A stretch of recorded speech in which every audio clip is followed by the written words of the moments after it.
especially in tennis, it's never thought about. Because tennis is just seen as a one-sided sport. Yeah. You know, and really, well, you're playing in a box on straight lines, and so right. you know, you get a lot of that mentality. And I know each of us had moments with a lot of those greats, like Sam Querrey and Tom Ritz introduced us to them, and and you know, we've had some. You know, this product has touched so many amazing performers in tennis, and so, you know, and it continues to. And the history that we have on it just is unbelievable. And you know, I remember back at Shiley when I had groups of junior national figure skaters that we would train, and these girls would get on and just spin like a top. They do like 14 spins and then step off and then bounce out of it, and it was so great of a rotational movement.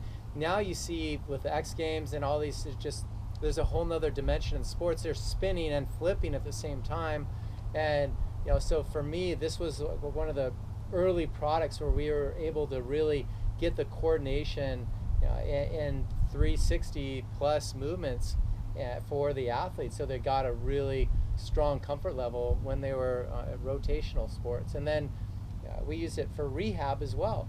Right. Rehabbing when you're ACL, it's a rotational movement.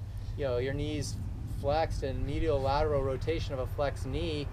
This thing helps start to turn it back on for you. Yeah, people use it after knee surgery and hip replacements, and we've sold thousands of boards to rehab companies across the country and around the world.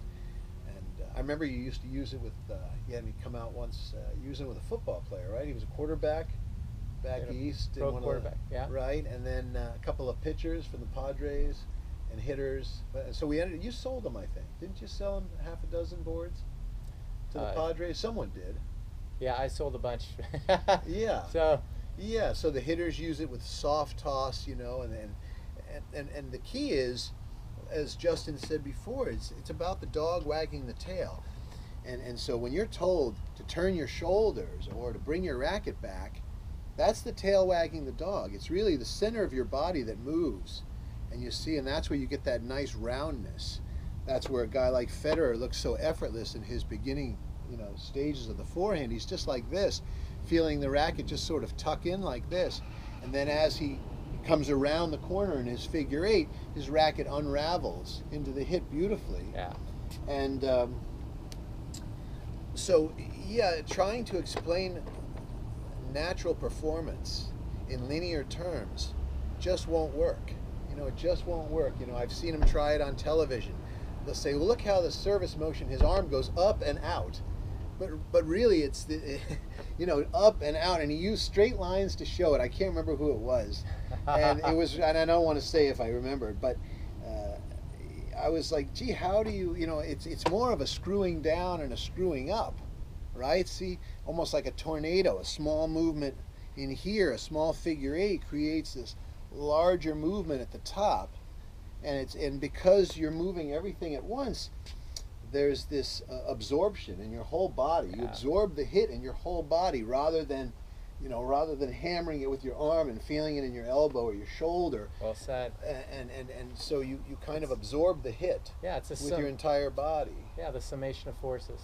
It's almost like a Bruce Lee's 3-inch punch, you know, the death blow, right? I mean, you'd think, well, how can someone kill someone, you know, from this far away? But he welled up inside, right? He had that wave of a movement inside his body that came out to his arm and create that big power at the contact. That's sort of the same thing here. If you take it back from the contact, think to yourself, well, where would be the best point of contact for any stroke? It doesn't matter. Would it be facing the ball? Probably. You could probably get out furthest that way. And so this idea of the 45-degree angle, right? If you hit the ball right there, you can change directions easily. You can see your opponent. You can see the ball hitting the strings. It's all happening right at the 45.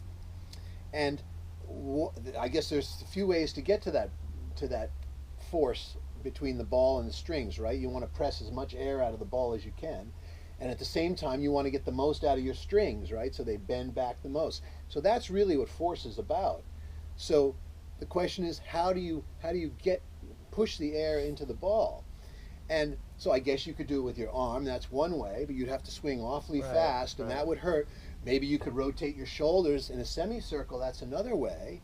And maybe you could even do what Jimmy Connors did, rotate your whole body like that, which was a very mechanical stroke, but it worked for him. He definitely met the ball right at the 45, and he rotated very well. Or you can do what we say, which is, you know, do a figure eight that encompasses a much greater movement, a wave. Now And it's so on the it's 45. it's that figure eight. So we feel that that is the most efficient way to put force on the ball, you know, to press air into the ball and to get the nicest bump off the strings. Excellent. Is that figure eight swing and that sine curve Excellent. that goes out to the 45. Excellent. Stop. So 10 minutes. We're way past on this. Hopefully